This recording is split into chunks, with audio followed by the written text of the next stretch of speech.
Pakistan's ousted Prime Minister Imran Khan has been caught in a political storm for the past several weeks. Earlier this month, he was arrested by paramilitary forces on corruption charges, released only after the Supreme Court stepped in.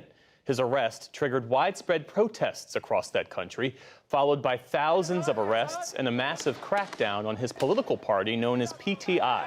When Khan was elected in 2018, he had the support of Pakistan's military.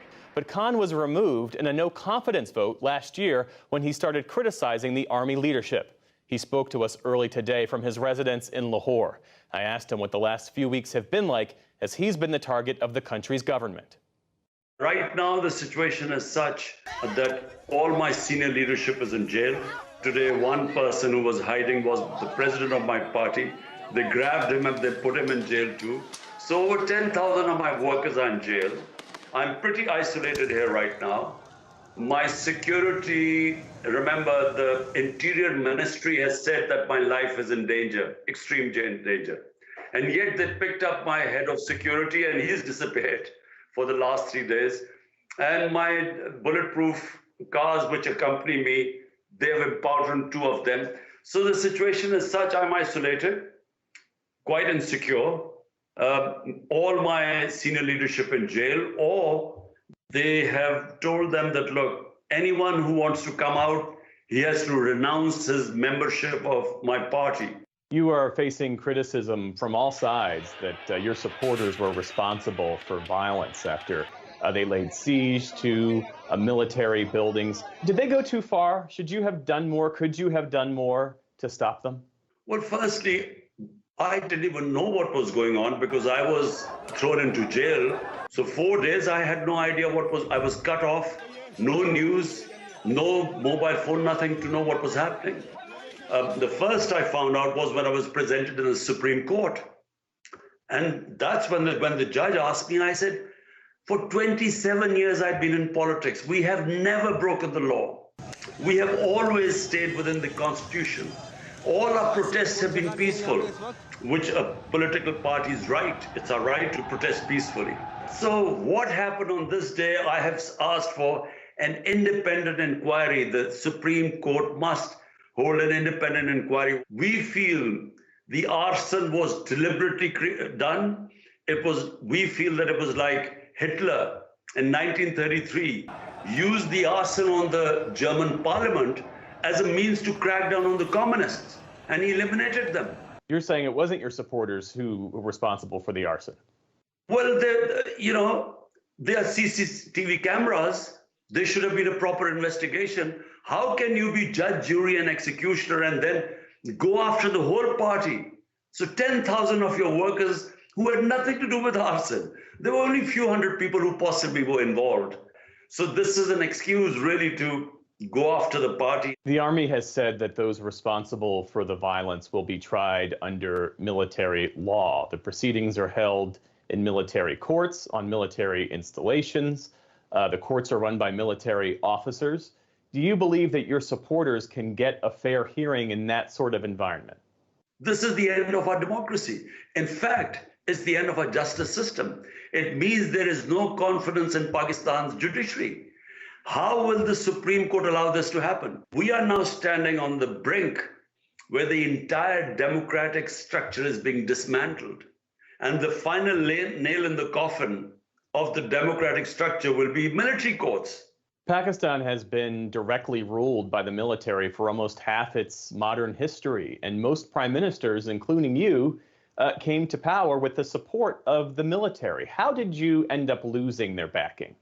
I think you need to ask the ex-army chief, because he gave a statement afterwards that yes, he was involved in toppling my government, and because he thought I was a danger to the country. And yet I worked with them. So what made him suddenly in the last 6 months decided to pull the rug under the feet of my government? What made him change horses and bring the setup? Only he can answer.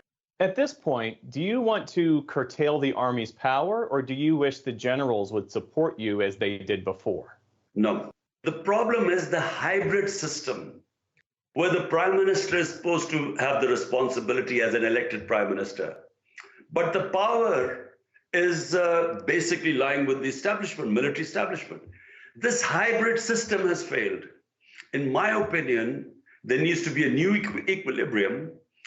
The elected prime minister who has the responsibility must have the authority in any management system. So in order for Pakistan to get out of this economic mess, Pakistanis need rule of law. Rule of law will ensure proper governance. Are you confident that the next election will happen by October as scheduled?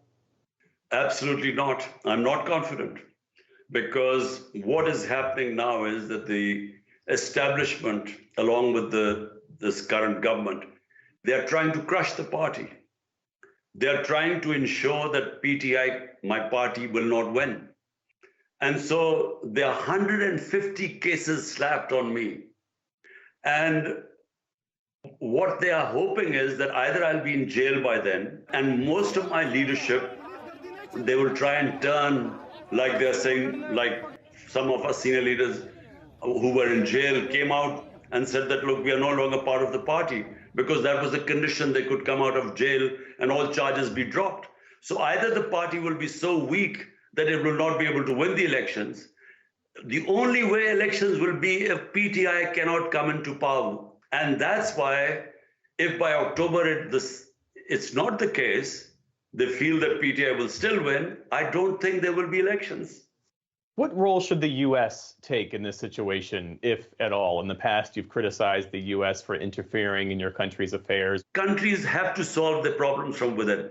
But all I want the U.S. to say is what their professed values are all over the world, where they say we stand with democracy, rule of law, constitutionalism, fundamental rights, against custodial torture. That's all we want them to say. You know, when they speak about China or Russia or Hong Kong, they talk about all these things.